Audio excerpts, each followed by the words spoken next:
Now let's talk about skin inspection, erosion, ulceration, eczema, and fissures. Erosion is the skin, Erosion of the skin leaves a worn surface that is wet with serious fluid. Erosion tends to be shallow, and when healed, there is no residual scar. If the wound surface is bright red and wet, with slightly yellow clear fluid, it is mostly due to injury by dampness and heat. If the exuded fluid flows to adjacent skin and induces blebs by contact and the eroded surface is covered with a yellow-brown crust, it is mostly due to poisoning by dampness. If the wound surface is pale and slightly red and the exuded fluid is clear and slight in amount, it is mostly due to spleen deficiency and strong dampness. The illustration of erosion. Ulceration. An ulcer is the result of festering and breakdown of the skin, with pus exuding from and covering the wound surface. The damage is deeper than in the case of erosion, and after healing, there is residual scar. Ulceration may be acute or chronic. An acute ulcer is red and inflamed, with swelling and pain. It is mostly due to poisoning by heat. A chronic ulcer is characterized by dusky granulation tissue. It is mostly due to deficiency of Qi and blood. If the granulation tissue is edematous, the cause is mainly the strong dampness. Illustration of ulceration. Eczema. Eczema is common in clinical practice.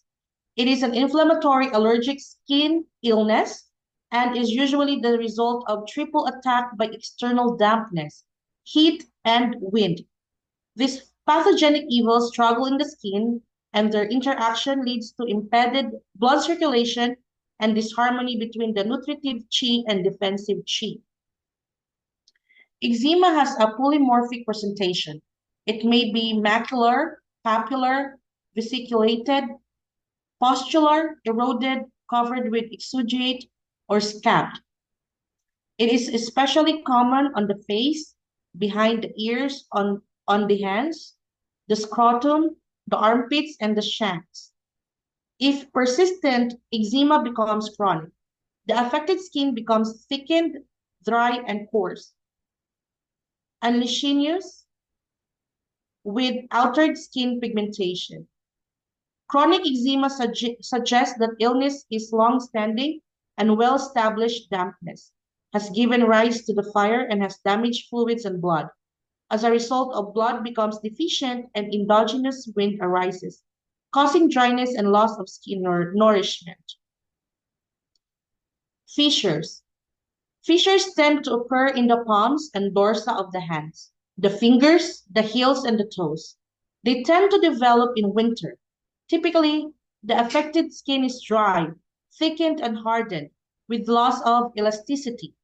As the condition worsens, the skin tends to crack and form fissures. Deep fissures may be painful and may bleed.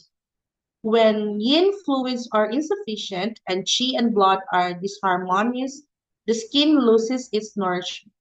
If, in addition, it is attacked by wind, cold, or another pathogenic evil, blood circulation becomes sluggish and the skin becomes dry and may crack. Illustration of fissures. Thank you for your attention.